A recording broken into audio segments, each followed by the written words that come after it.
আসসালামু আলাইকুম। লোকেশন জামালপুর, দেওয়ানগঞ্জ থানা। এই গ্রাম অঞ্চলটা অনেক সুন্দর। যারা দেখেন নাই এখনো, আপনারা ঘুরে আসতে পারেন।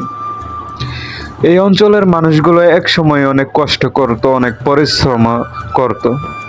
তো এখন তাদের কষ্টের দিন শেষ। এই রাস্তাটা দেখতে পাচ্ছেন, এক সময় এটা নদী ছিল। এই নদী দিয়ে গুদারা নৌকা চলাচল করত। আর এই অঞ্চলের, এই গ্রাম অঞ্চলের মানুষগুলো অনেক দূর বাজারে যাওয়া আসা করত, তো পায়ে হেঁটে যেতে হতো। এখানে পার্কের ব্যবস্থাও করা হয়েছে 2025 সাল। 2025 সালে এখন অনেক কিছুই হয়েছে, অনেক উন্নত হয়েছে এই গ্রামটিতে। এখন গেলে বুঝতে পারবেন কতটা সুন্দর এই গ্রামটা। রাস্তা হয়েছে আর গাড়ি ঘোড়া চলাচল বেড়েই চলছে, যেন গ্রামটা এখন প্রাকৃতিক সৌন্দর্য ফুটিয়ে তুলেছে। আমার জন্মস্থান এখানে, জামালপুর জেলা, দেওয়ানগঞ্জ থানা। তো আমি ছোট থেকে বড় হয়েছি এই গ্রামে। যেহেতু এখন বর্তমানে আমি এই গ্রামে থাকি না, ঢাকা থাকি, তো হঠাৎ করে আমি আসলাম বেড়াতে।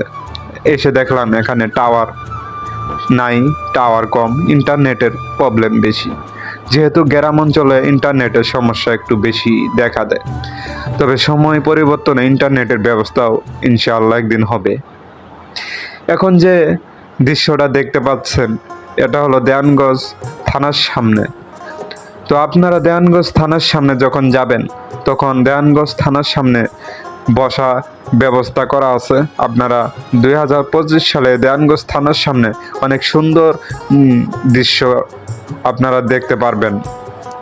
এখানে আছে ক্ষেত খামার, কৃষকেরা এখানে ক্ষেতে চাষ করে বিভিন্ন রকমের ফসল। আর এই রাস্তাটা অনেক সুন্দর। অনেক মানুষ এখানে আসে, ছবি তুলে, ভিডিও করে। তবে বন্যার সময় আরো সুন্দর দেখা যায়। দুই পাশে পানি, মাঝখানে রাস্তা। আর এই ব্রিজটা হলো মাদরচর। আর এখানকার মানুষ শীতের সময় কুয়াশা ভেদ করে যাওয়া আসা করে। শীতের সময় অনেক কুয়াশা হয় এই গ্রামে, দেওয়ানগঞ্জ। আর এই পরিবেশটা অনেক সুন্দর, প্রাকৃতিক সৌন্দর্য। মনে হয় প্রাকৃতিক সৌন্দর্যে ভরা এই গ্রামটি। আল্লাহর নিয়ামত অনেক সুন্দর। যদি চারপাশটা আপনি ঘুরে না দেখেন, তাহলে কিন্তু বুঝতে পারবেন না। অবশ্যই চারপাশটা ঘুরে দেখার চেষ্টা করবেন।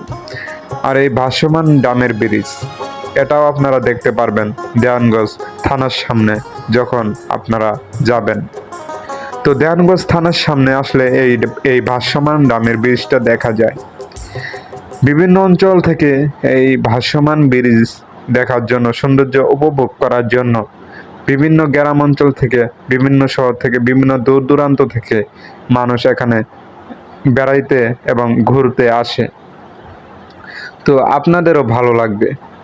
যারা আসেন নাই, আসবেন এবং সৌন্দর্য উপভোগ করবেন। সবাইকে অসংখ্য ধন্যবাদ। ভালো থাকবেন। আল্লাহ হাফেজ।